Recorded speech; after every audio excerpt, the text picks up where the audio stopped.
So what is Global Voices and why is it important?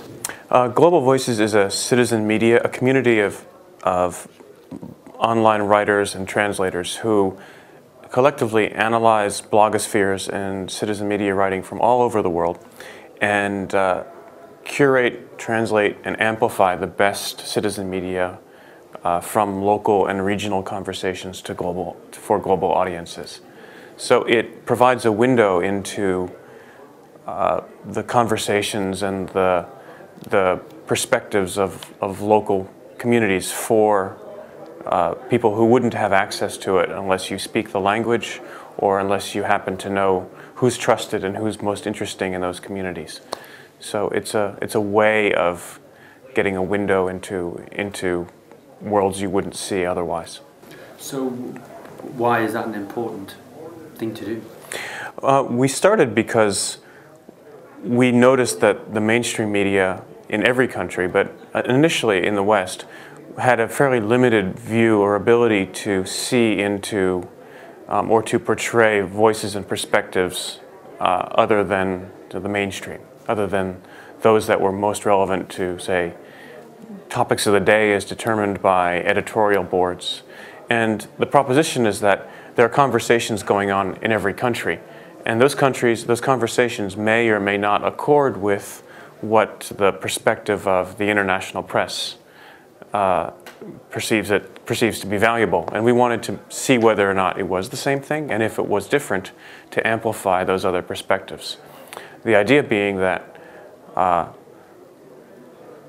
the information, the vision of what information should be seen about a given country shouldn't necessarily be determined only from above, and we should have access to lots of different perspectives about what's important, what a country thinks is important, what its citizens thinks is important. So how many different perspectives or different bloggers and inputters, translators, how many sorts of people are you working with? There are about roughly 400 people who write or translate for our site, and they cover most countries of the world, though we have some gaps. And on a given day, you'll see upwards of 10 different feature stories covering a different issue from a different region. So somewhere between 100 and 150 stories a month usually.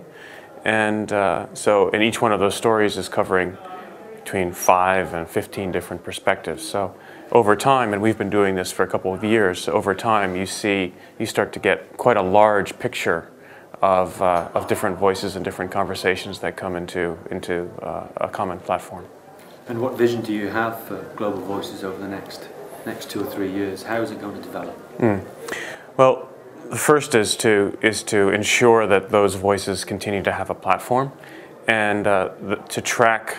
When we started, blogs were extremely important and the most important kind of medium for citizen media, but increasingly that kind of conversation and that kind of writing, it takes place on social networks, takes place on microblogging platforms, it takes place on more advanced kind of content management systems that are a mashup of maps and other kinds of information.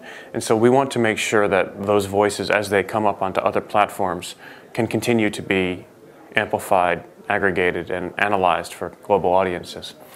The second is to think about how we can get content, original content. Right now the site is only has original content in English, and then is translated into about 20 languages. And we'd like to see if we can get original content in other languages as well. So we're interested in the horizontal linkages, not just from, say, Mangla or Spanish into English, but from across different language groups. So how do you get from Mongolian to Malagasy, or how do you get from a community in Bahrain to a community in East Asia? These are the kinds of horizontal links that are really interesting to me.